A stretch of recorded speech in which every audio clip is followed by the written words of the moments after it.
Jan Peter Nilsson of the Moderna Museum in Malmö. What is your main message to the Artline project? I think the main message is that that they should continue. I think it's so important that we are coming closer to our neighbors, and we are not in the hands of the multinational medias, that we know more what is happening in Los Angeles or New York than what is happening in Riga or Warsaw. And I think that is sad, you know. You held this speech at our workshop today, and you described a sort of history lesson from a time which is not so very far away, 20 years ago, when there was a lot of cooperation. How should we come back to that again? Well, I think this is a very complex question, but I think that what happened was that the curiosity from the former Eastern countries in the beginning, they opened the arms to everything, you know, and the West were there, everything from banks to cultural people, you know, and tried to colonialize, sort of. But then I think it was a natural reaction after 5-10 years that the second generation, okay, we are a free country, you know, and what is our identity? And so if we in the West today are discussing, you know, that we should sort of deny nationalities, or at least try to be open and, you know, and not be so extreme in our nationalism, is because we have gone through a long period of democracy that we can afford to say that.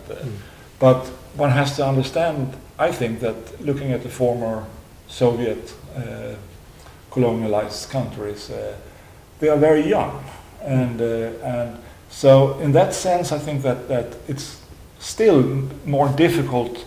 They want to prove themselves, they want to search for something for themselves, and are not so eager to a dialogue as they were before.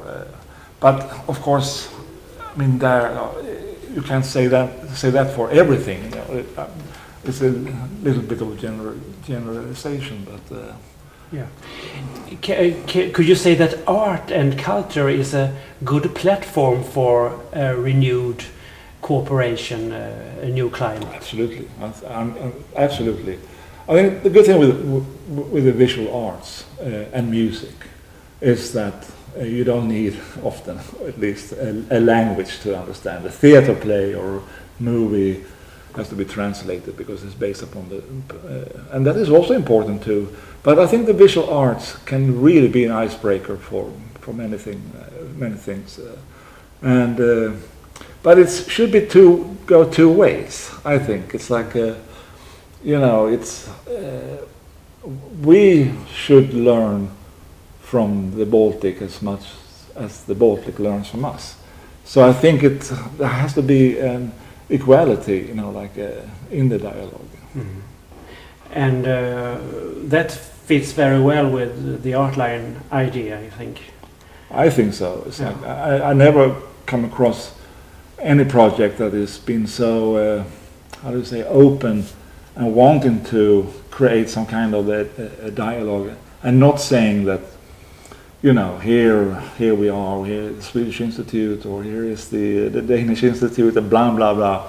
You know, use culture as a way of spreading ideologies or selling. You know, I can tell you a really terrifying stories. Like, I was once invited when Riga celebrated its 800 year, I think, and Stockholm was 750 years, and I was flown over as a journalist together with some other journalists, and a hobby regiment to Riga, and this hobby regiment should parade during one day, all paid by the Swedish state come over. We stayed, and there was an exhibition there about the relationships between Riga and Stockholm. And then we flew home. We were there for 3 days, and we came with this Hercules military plane, you know, Yes. and we were going back home on Sunday. And then I was asking the pilots, "That's strange for you guys are coming here on a Sunday to pick up some, you know, pensionist regiment people and some cultural journalists." "No," we said, "it's like we delivered missiles to Latvia this morning." So I think that it's like this cultural exchange. One should see, you know, like there are lots of things going on. There is an incredible good book by Francis Saunders that is called "The CIA and the Cold War," CIA and the Cultural Cold War, that describes how American imperialism really worked, and all the stories that, you know, about cultural imperialism that one could joke about a little bit. It's a little bit exaggerated, but it wasn't. I mean, they really wanted to, through culture, sell an ideology. So in that sense, I think, I mean, one has to be aware about where the money comes from and why you're getting the money, so you're not suddenly being fooled. You know, like I think that is important, very important. So the notion that artists and art institutions must stand free is very important in this sense. Absolutely, you know, but this is a question about, I mean, culture in general. It's like the idea of the free arts is it's 100 years old. You know, it's like before it was the state, it was the academies, it was the church. You know, there was a certain kings. You know, and today it's the market. One can say, you know, like that is some kind of a ruler over the. But still, we are thinking about. But I think we really should. I usually say that when you work at the museum, or if you're an artist, you have to be double. You have to say what you want to say, but you have to be aware of fighting for the place from where you say it. It's like so. In that sense, I think that we really should be all the time not take it for granted that the arts are free or the culture is free, because but we have to aim for it, and I think it's important. I think it's very, very important in our society. What tendencies do you see now in this area, cooperation between the countries in this part of the world? For the last, I've seen it. There's been less and less. You know, like less and less. It's and art line is one, and there is some cultural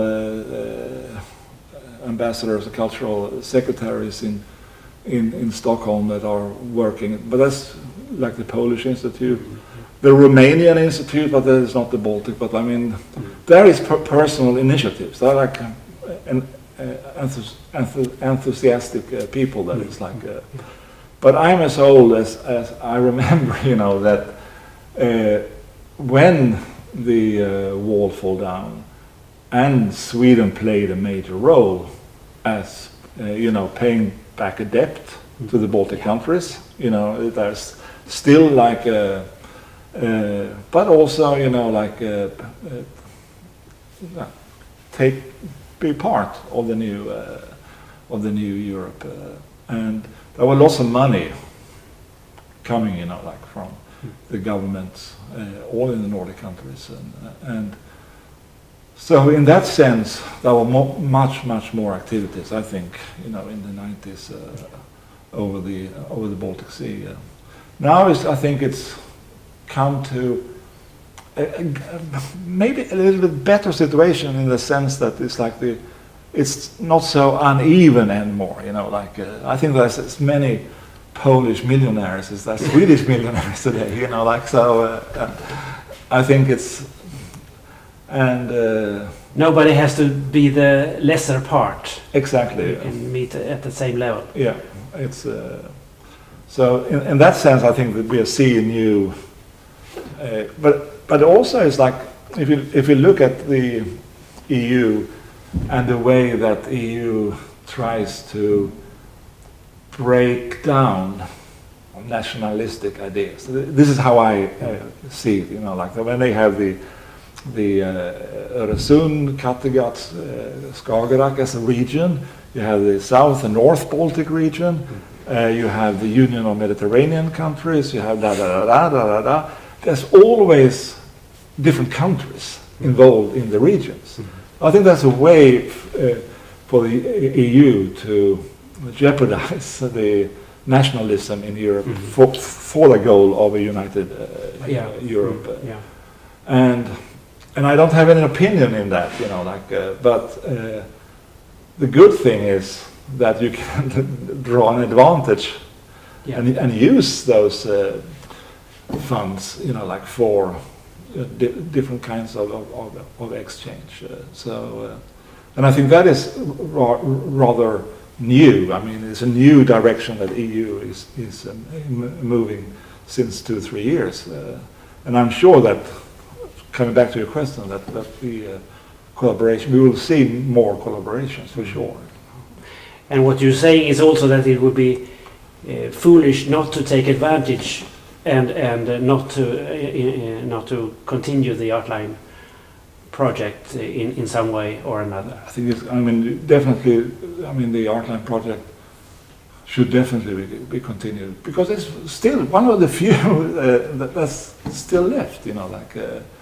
And the funny thing is that since we stopped with the magazines, it's like people are coming, oh, it's so sad we are missing your magazine, you know. Like, and during the times that we had the magazine, it's like, but no one said anything. But that's how it functions. But suddenly when it's not there, it's like. So in that sense, it's like I think it is of importance to learn from our neighbors, and we can learn something, we can give something, and get something back, you know, through cultural exchange. That is as much as Sweden is, H&M is coming, or Nordea is coming, or Skanska, or whatever. It's like I think that one should still believe in some kind of idealistic funding, you know, like and EU, well, idealistic or not, I don't know, but still, it if you can use it in a good way, I don't see any problems to deal with regions instead of nations, you know, like because nationalism has been a very, very difficult and dangerous task. You know, it's like but still, the former Eastern countries are still young and new in the.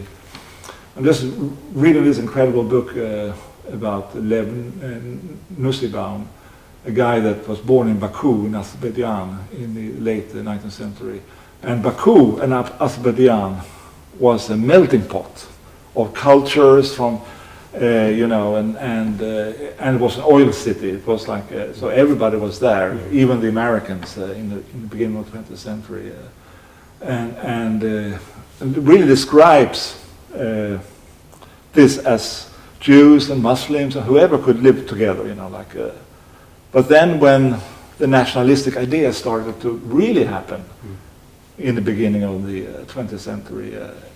And then the revolution came, you know, and then the First World War, and the whole empires went down. It's like, it really is, I mean, where you can see how the nations can be dangerous. It's like, I mean, you have to create an identity.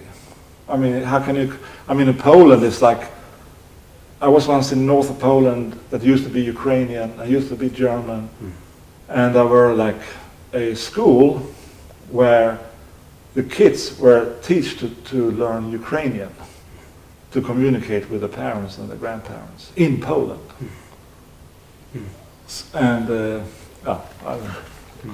Yeah, it's strange how the idea of nationalism or nations has actually made us less inclined to learn about our neighbors and in a way more stupid. yeah, it's I think that is, I mean, it's we're talking about globalization, you know, like that. And I still don't understand why a fish that is fished on the other side of the globe and transported to Sweden should be less expensive than the fish that you can fish just 100 meters from your home. I mean, that kind of economy is like, I mean, I don't understand it. It's like, but I think it's scary.